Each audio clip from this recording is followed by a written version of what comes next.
Marami na po tayo napapansin mga manunuwag ng mga kalsada ngayon. Mga expressway, mga bago na. Hindi lang SLEX, NLEX, nandiyan na yung CALAX. Nandyan po yung Capitex. At marami pa po ginagawa. Kung may extend yung ating skyway, anong purpose ito? Para maluwag ang kalsada, para mabilis yung takbo, para madali lang. Ganun din sa communication. Marami po mga ginagawa kayo, mabilis na po sa network. Para mabilis mag-send ng message, para mabilis maka-download, maka-upload, para mabilis gumawa ng trabaho. What's the fastest, what's the easiest, what's the most light, is the best. Kaya sinasabi na lang yung mga uncomfortable matters kung saan ay inconvenient, din na yan mga ngayon. Kahit yung mga tinitinda po, kung ano yung pinakamabilis, nagpapagaan ng trabaho, ano yung madali lang gawin, yun po yung mas mabilis mabenta. Tama po ba? But it does not work in the kingdom of God. At it never works like that.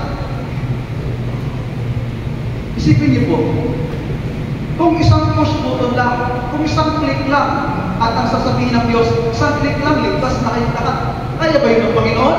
Of course He can. Isang push button lang, ligtas na tayong lahat. Of course He can. Pero hindi niya gagawin yan. Because it is a corruption of the process. Kung manganganak kayo mga nanay, pwede bang piling kayo? Lord, pwede isilang po yung sakol ng hindi na ako nadanas pa ng pain. Pwede ba yun? Hindi po pwede yun. Mag-aaral kayo, mga estudyante. Pwede bang hindi na kayo araw-araw pumasok? Enroll ninyo, diretso na kayo, graduate. Pwede po ba yun? Hindi pwede yun. Pagpasok niyo sa trabaho, apply ka, agad-agad, promoted ka na. Hindi pwede ganun. Hindi pwede ganun. You need to undergo the process. Si Kristo nga, what's the description of the book? What ating titignan si Kristo? Pinagtiisan niya, iniulat ang kanyang mga kamay upang magwakas ng kamatayan at mahayag ang pagkabuhay. That is the proclamation. Pinagtiisan niya. Sa gospel natin, ang topic ko ay salvation. Tanong ito ng isang tao, habang si Jesus, while Jesus was on his way to Jerusalem, he was teaching on the towns and villages. And one of them asked, "Teacher, are there few to be saved?" Luke chapter 13 verse 23. Kakaunti lang po ba maligtas? Ano was the response of Jesus? In Luke chapter 13 verse 24, Jesus answered, "Strive to enter into the narrow gate. Make extra effort." That's what it means. Make extra effort to enter into the narrow door. Pag sumikap na ninyong pumasok kayo sa makipot na pintuan. And he further said, maraming sumubok. There are many, I tell you, who try to enter into the narrow gate, but they never got inside. Nabigo sila. Yun yung mga taong gusto lang convenience. Yun yung mga taong gusto lang comfort ng buhay. Mga kapatid, strive, magsikap, magtiis. God is in charge of our salvation, but we are in charge of the choices.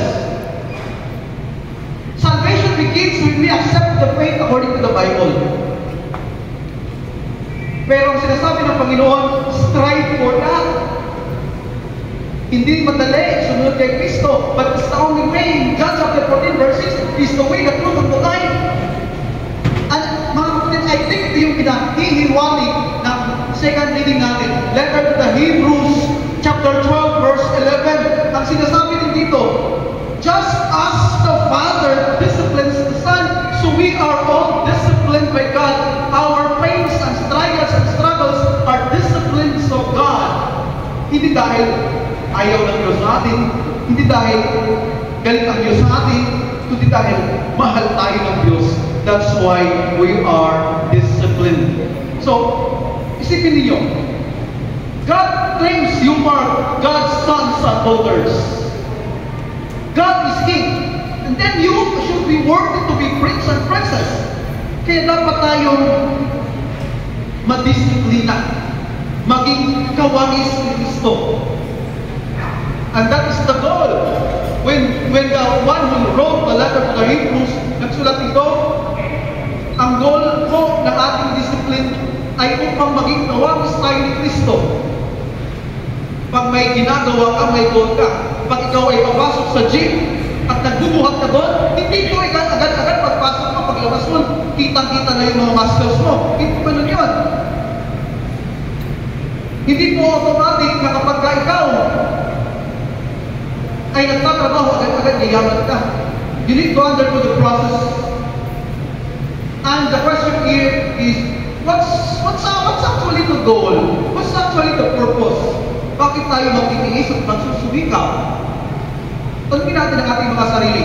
I think the answer is, in the first reading, Isaiah chapter 66, verse 20, you know, the Israelites were captured and they were brought into exile. Na-exile sila for many years. At hindi madali ang kanilang pinagdaanan doon. Pinahirapan sila, inabuso sila, at lahat na ginawa sa kanila. And then one day, pinabalik sila. And you know what? When they come back, they began zero and they came back hero. Bakit? According to the text, ang sabi po sa Isaiah chapter 66 verse 20, they were like those Israelites who offered offerings to the temple of God. In other words, naipalaganap, naipahayag ang kadakilaan ng Diyos. The glory of God spread out. Why? Because of the exile. So may nangyari, hindi po sila naikulong sa kanilang circle, kundi nag-expand, nag-extend, nag-evolve, nag-level up, and that is our calling, our goal. Mga kapatid, yan po ang dapat nating pagtuunan ng pansin. Spiritual growth. Spiritual growth. To be content, sinasabi ng Bible, is good, but to be satisfied is dangerous. Maging complacent ka, mahirap yun. You settle for the less when there is still more. Mga kapatid, we are called to grow in faith. Pag tayo po lumago sa ating spiritual life, lahat po ng aspeto ng ating buhay, sumusunod yan. Your attitude, your character, your behavior, your expansion. Pansinin mo, kung ikaw ay dumadaan sa isang problema, you know what to do when you have spiritual growth. Kapag ikaw ay dumadaan sa isang suffering, you know what to respond to. Bakit? May another level ka kasi. Mayroon ka ng sense of purpose, mayroon ka ng sense of meaning. Alam mo na hindi accidente na may mga kasama kang nakakainis na pinagtitiisan mo sa bahay, yung mga trials na yan, according to the Hebrew chapter 12, verse 11, they are disciplined. Yung asawa mo minsan nakakainis, di mo ba? Hindi po, hindi. Dumaraan ba kayo sa isang pagkakataon na yung nanay mo nakakairita, tatay mo nakakairita, asawa mo nakakairita, pagkako, hindi mo alam ang purpose, bakit may mga taong ganyan, nagkamali ba ang Diyos na dito ako isinilang sa bahay na ito? Mga kapatid, you might think it is wrong, but wait and watch, you will end up there strong. Mga kapatid, kung atin mong iisipin, may dahilan. Bakit may mga taong ganun sa paligid mo, sa community mo, sa simbahang pinaglilingkuran mo, sa work na kung saan ka nagtatrabaho. Minsan nakaka-irritate yung kasama mo sa trabaho, minsan nakaka-irritate yung boss ninyo sa kung saan kayo nagtatrabaho. But ang sinasabi ng Panginoon, if you know the process, if you accept and appreciate the process, alam niyo na may dahilan yan. Anong sinasabi ng Bible? Proverbs chapter 27 verse 17. As iron sharpens iron, so human sharpens another human. What does that mean? Hanggang hindi ka dumadaan sa conflict at hindi mo na-resolve, until then, mapurol ka pa rin at marupok ka pa rin. Kung gusto mo maging matalino at matalino, kailangan ito. Sino mga asawa dito na hindi pa dumadaan sa conflict ever since?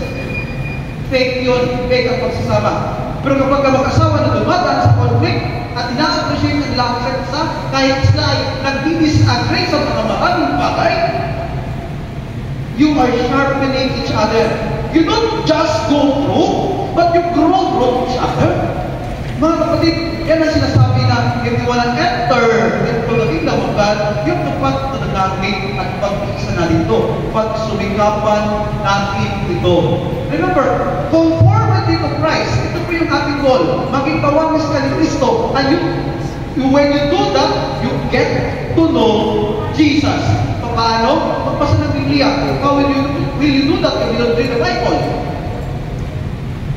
Familiarity with the words of God, mahalaga po ito sa ating buhay upang ating malampasan ang lahat ng mga pagsubok sa ating buhay. Remember, when Jesus was tempted in Matthew chapter 4, ang sabi ng demonyo, transform this stone into bread. Ano ang sabi ng Jesus? Man does not live by bread alone, but by the words that coming from the mouth of the Father. Here we are, mga kapatid, nagsisimba ngayon. Dumadating ba sa pagkakataon po ito na inyong buhay? Nagsisimba naman ako every Sunday. Yung feel na feel ninyo ba na nagsisimba naman ako every Sunday? Nagbibigay naman ako, tumutulong naman ako, pero bakit I don't feel fulfilled? I think I am not fulfilled. Do you think enough is enough? There is something more. Tinatawag ka ng Diyos. Baka dati kasi nagsisimba ka lang, baka ngayon din tinatawag ka ng Diyos maglingkod. At kapag ikay lingkod, baka there's something more. Mahirap kasi maglingkod na wala kang passion. Mahirap kung mag-preach ng message that I am not myself convinced about it. Kaya nga mga kapatid, pag-usapan natin ang spiritual growth, yung pananampalataya na dati-dati very single seat lang yan, tulad ng sinasabi po ng ating Panginoon sa Matthew chapter 18, that even if you have a mustard seed kind of faith, you can move mountain-like problem. Pero kapag ito'y seed, itidadalin yan, at ang buto na itinanim, it will grow. And when God got seed of faith in our heart, it will grow exponentially. What does it mean kapag nag-take root ang faith? Later on, it will bear fruit. When faith takes root, it will bear fruit.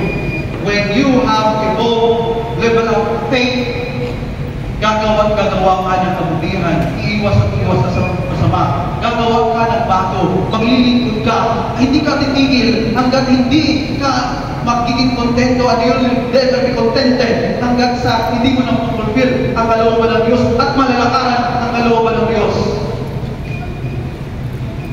Gusto ng Diyos na mapawalay ng mag-isa ka lang. Pansinin niyo yung katabi niyo, ang ganda ng mata. Ayaw ng Diyos na mapawalay ka, ayaw ng Diyos na mag-isa ka lang. Gusto ng demonyo na mapawalay ka sa community. So yung mata mo kahit gaano yan kaganda, kulay blue. Ang ganda. Ang ganda niya pagka-black. Ang ganda ng kanyang pagkasingkit.